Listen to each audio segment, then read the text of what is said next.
Hello friends, my name is Chrissy, and if you're new here, welcome to A Little Glam, A Lot of Mom. In today's video, I'm sharing our math curriculum and extra resources that I use to homeschool my children ages 2 through 6 years old. Our spine for math is the good and the beautiful, so all of these resources here are by them. I'll start with Noah, who is 5 years old, and he's working through the pre-K level, which has some work on number recognition and quantity, mixed in with language arts and, of course, shapes and colors as well. So we do use other resources to supplement this, and we'll go through that later on in the video. With Bella, who is 6 years old, we are still working through our level K. We are on to book part 2, and we do move very slowly through our curriculum because we don't use it every day. We are more of unschoolers or a relaxed homeschooling approach. Also, I do use this as my master copy. We don't write in it since Noah and Luna will eventually work through this book as well.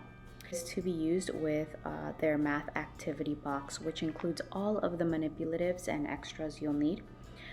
So I do like to store them in this Latchmate box, and this is from Michael's.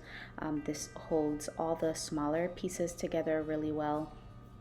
Bella loves this math curriculum. I would say it's one of her favorites. It's a mix of Charlotte Mason approach with the art and literature and very much nature inspired, also with a mix of Montessori with the hands-on activities and manipulatives.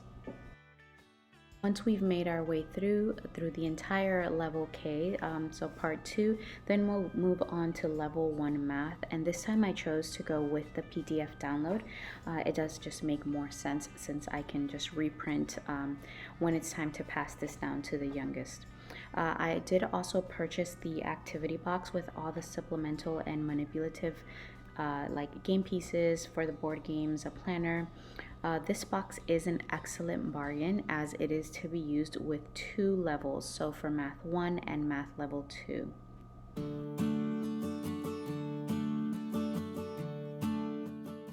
And last but certainly not least, musical multiplication by the good and the beautiful. I have featured this set all up and down my YouTube channel and Instagram account. No, I am not sponsored or paid to talk this up. That's just how much we love this. Although we should be, right? The good and the beautiful if you're watching. So this is a unique supplement to memorize multiplication facts through songs or jingles. So you receive the set of 4 booklets and a download of the music. The illustrations are beautiful and very much nature inspired as well, both the illustrations and the music. We are just about done with set B, and we like to use this during morning opening activities. My tot, so my 2-year-old through my 6-year-old, they absolutely love this. If there's only one resource that you do get from this video, I would say this has to be the one. King, Maximo, and the Number Knights is a journey of numbers 1 through 12. So it's a story based on the Renaissance times of a king who sends out 12 knights to find the greatest number of all. Each number is given a riddle by the jester, and each knight has a coat of arms or shield to reflect the number. So this is the supplement I'm using with my 5-year-old Noah. He does really well with learning through storytelling, music, picture books, and play. Traditionally, the teacher would present each new number or shield with a chalk drawing on a chalkboard. I made it our own, and instead I make knight peg dolls to match each coat of arms. This has given Noah so much excitement and anticipation to learn the next number. You can choose any form of art media you'd prefer to present this.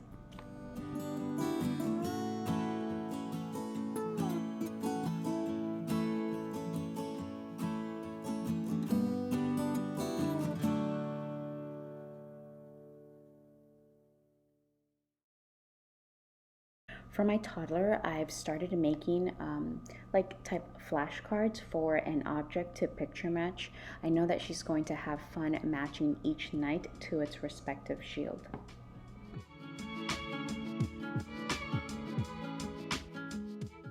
Okay, moving on to more resources. This is a Waldorf inspired family guide to go along with our read aloud right now, which is Charlotte's Web. Within a farm unit we're studying at the moment. So, within this guide, you get a math guide called Farm Math. It reads a math supplement to support homeschool families with children grades K through second. So we've been having a lot of fun with this type of math through circle time singing, like This Old Man. In first grade, it's the quality of numbers, and we've enjoyed making these math fact cards. So understanding and breaking down what makes up each number. We're also working with money, which Bella has a blast with. A few worksheets that she's included here, making up the sum of coins, a dice game, practicing using money at a farmer's market, so learning through pretend play. Also, skip counting through movement and telling time, which is new for Bella. If you've been watching us for a while, you know that I do supplement a lot of our math within our unit studies through shelf work activities, and so this guide has aided our shelf math work a lot. The Grapes of Math by Greg Tang. I've heard such wonderful things about Greg Tang and his series of math books that I was so happy to find this thrifted copy, and now I'm on the hunt for more in this series. So this is a book of math riddles, which are wonderful for logic and learning math skills. So for example, Fish School, it reads, of all the creatures in the sea, a fish is smart as smart can be. While others swim and play it cool, a fish is happy in a school. How many fish are in this class? Answer quick and you will pass. Here's a hint, a little clue. When counting fish, just look askew. And as you get further into the book, the riddles get a little bit more difficult. So there's counting by grouping, there's patterns, missing numbers, subtraction.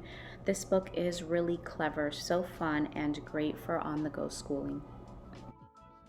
Another resource we like to pack and take on the go is this Challenge Mazes by Carson Dellosa for grades K through 1.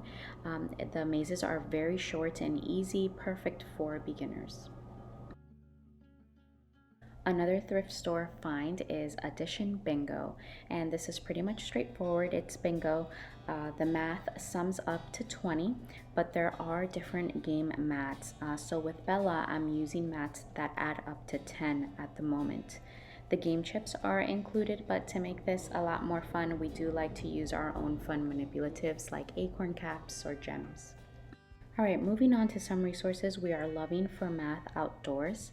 This is a scale from Learning Resources. It's really a durable plastic, and the buckets also work for measuring liquids. There are adjustable weights on each side, pretty simple to use, and we enjoy comparing all sorts of outdoor treasures and recording data. We also put to use a lot is the measuring tape, just a standard measuring tape I pulled out from my sewing kit, and we use it to measure the width of trees and logs, lengths of sticks and other objects, which then leads into sequencing or sorting. Really, there are so many ways to use a measuring tape outdoors. We also like to take a 10 frame outdoors, and this is just an extra one from our math curriculum activity box. I really should laminate it since we use it outdoors, but even so, it's held up just fine. So again, we take opportunities in one-to-one correspondence, addition, subtraction, anything you can use a 10 frame for indoors, you do it outdoors, but with outdoor manipulatives. This is a traditional Montessori hundreds frame or board, and it's wood. I bought this on Amazon, so the quality is okay.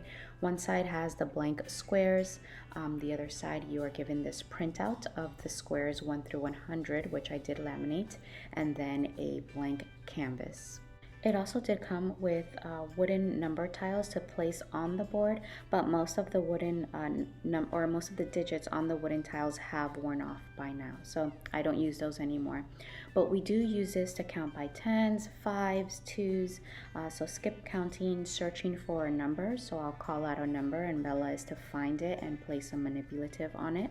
This is good for identification or recognition, number recognition, one-to-one correspondence, sequencing or order, and to count up to 100. So we pair this with our box of loose parts or manipulatives. This is a tea box from Amazon, and it becomes heavy but does store all of our loose parts very nicely. It has a lid with a plastic screen on it and a durable hinge door. So we have wooden rounds, a variety of rocks and gemstones, sea glass, seashells, gems, marbles, river stones, pebbles, these little wooden mushrooms that my daughter hand painted. Do like to switch out our loose parts seasonally. We use our loose parts every day in many ways, not just in math work, but in play. So if we're making small worlds or play cooking in the kitchen, stone soups, potions, we use it with our learning resources scale and our hundreds board. So for example, here we will figure out how many wooden rounds equal to one river stone or river pebble. And this is just one of the many ways that we like to use our loose parts. And the last resource to share with you today are our newest loose parts or manipulatives, which we haven't even used that yet because I am storing them away for Christmas. So these are the Grapat Mandala pieces. So they are just quality and sustainably made, naturally dyed, non-toxic wooden loose parts, basically is what they are. There are 9 sets and we have 7. I am only showing you 5 here. I completely forgot to grab the last 2, but I'll continue to add the other 3 to complete our collection, maybe around Bella's 7th birthday. So what they are is they're interesting shapes, like cones, raindrops, honeycombs, flowers, mushrooms, coins, and they can be used to create mandala art, for patterns, to create scenes in small world play, or as manipulatives in tons of math work. Whoever said math couldn't be taught through play and art, right? So be sure to check out the description box for links to everything mentioned. So the way we learn math is definitely unconventional, but it's fun, it's at our pace, and it's exciting, which for me as their educator is what matters most, a love of learning, right? So I hope that this video inspires you to think outside the box for your child's education. I love to hear from you guys, so I'd also love to know what your favorite math resources are, so make sure you leave me some comments down below. Also, please give this video a thumbs up if you did enjoy it. Your likes help my channel out a lot. Thanks for watching.